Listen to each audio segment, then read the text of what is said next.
Okay, so you're wanting to learn how to import new images or other new assets for your Live 2D model to pin accessories or other items you might have downloaded onto your model. So here's how you would do that.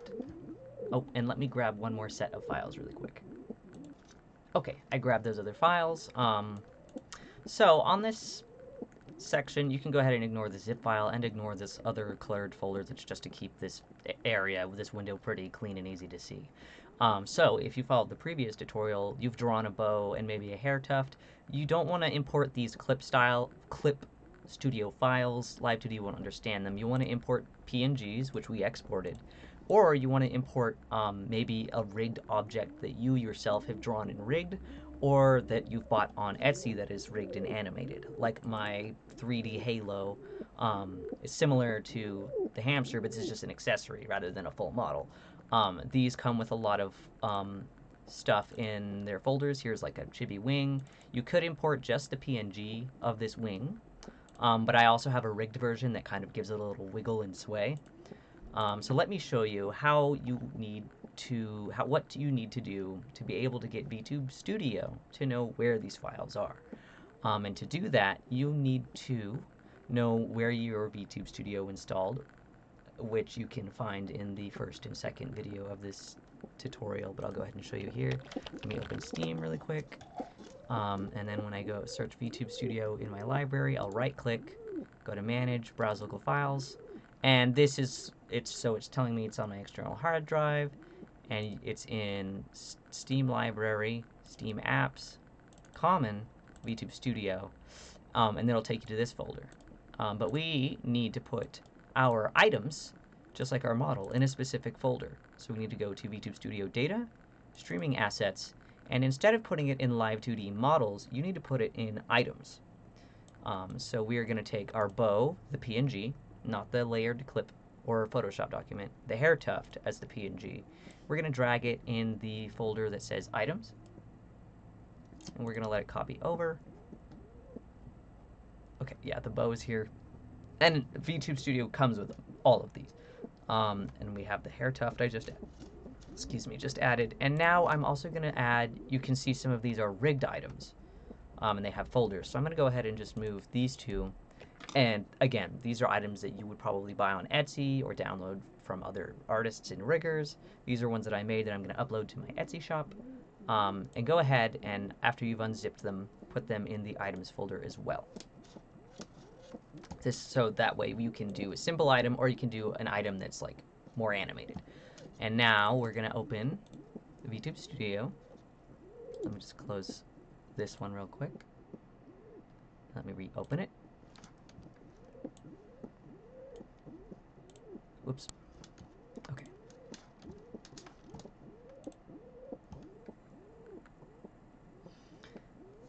So we have our Vtube Studio open here. Let me shrink that a little bit. There we go. Shrink it a little more. Okay, so Vtube Studio is open now. We're going to go ahead and open the model that you want to pin stuff to. It can be any model. You can pin things to any model. We're going to do the hamster one because that's what this playlist is mostly about. So your hamster will load in with whatever color you had on it last. But, okay, so how do we pin items or images or GIFs even to our model? We go to the star thing over here, and you can search for the items you want. They can be GIFs, they can be PNGs, or they can be animated GIFs, or they can be Live 2D things. So for now, let's do the bow that we added.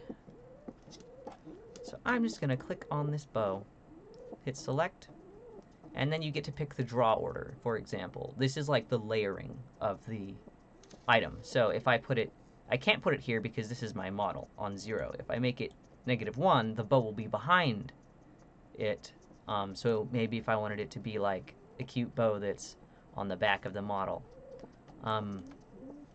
You can move and scale and rotate items. To pin an item to a Live 2D model, just drop it on there. Double tap an item to lock it in place. You can unlock items in the main menu afterwards.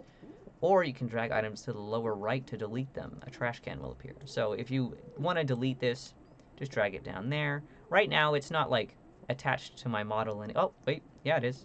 So if I just drag it, I want it to be on the body. Let me actually grab it from here. And I don't remember how it said to rotate. Okay, holding control and then using the scroll wheel. I'm going to put it behind on the back of my hamster, and I'm still holding the mouse button down. Now I'm going to let go. And now it's pinned to my hamster. It's not the most perfect because it's not rigged into the model, but it's pinned to it, so it follows mostly just fine. I'm going to go ahead and drag it away, and I'm going to go ahead and delete this one. And let me put a bow tie on it that's on the front of the model. I want it to be on top of the model, so I'll put it on any layer that's above it. I'm going to shrink it, and I want it to attach, excuse me, here. So I'm going to click, drag, and then let go. And now it's stuck to my model's body. I'm going to click it again, shrink it. There we go. Now it's a little smaller. So now he has a little bow tie. You can do the same thing with the glasses that are provided in here. And these all just come with Vtube Studio, except for the ones that I've added in the previous tutorial. There's basic sunglasses. There's fancy Live 2D sunglasses. For this model, the basic sunglasses work. So you can just select them. I want it to be on layer 4, and I'm just going to grab it here, shrink it, and then just drag, excuse me, drag, and then let go about there. There. It's not perfect, but for this model, I think it works pretty well. But let's try adding some fancier, like, Live 2D models. Oh, actually, let's go ahead and save this as a scene. That way we have a version where we can just load these on easy. To do that, you need to click this one. This is like the scene, the item scene. And the model I sent with you does already have item scenes set up in shortcuts as hotkeys. But we're just going to create a new one. And this one I'm just going to call Nerd, I guess. An item scene group and an item scene name. So this is the name of your item scene. You can load or unload this item scene using this name. That way you don't have to reapply all of these items all the time. This set of items will be saved as nerd scene. And then I can also specify a group, for example. So it says, this is the name of the group this item is in. This is optional. When you load an item scene that has a group, other item scenes with the same group are unloaded. You could have, for example, a group called hats to make sure the previous hat is automatically unloaded before you have a new one. So I'm going to save this one as one that says glasses/headgear. That way, when I load the purple sunglasses, they'll be on. But then if I load this new scene, it'll turn those purple glasses sunglasses off and then put these ones on. And you can create any new scenes for that. Okay. And now, let's set this to a hotkey. You got to go to the gear icon. You got to go to our hotkeys, and we're going to scroll down here. We're going to click Add, and I'm going to name this Nerd Items, and I'm going to set it to Control O. I just like to write what key I'm setting it on. That way it's easier for me to remember. I'm going to go to Hotkey Action. It's going to be Item Scene, Toggle Item Scene. Okay. And I'm going to turn the scene, and it's going to be the scene nerd. So that way when I press Control O, they'll turn off, or they'll turn back on. But I also have egg, which is an item that's a hat. I can turn the egg on, Control W, and it won't turn the rest of these off. But if I press the glasses one that I made before, Control E, that will turn the other glasses off and put these ones on.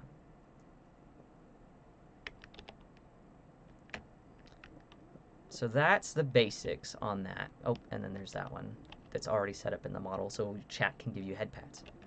Now let's do another one. Well, I'll do that in a separate tutorial.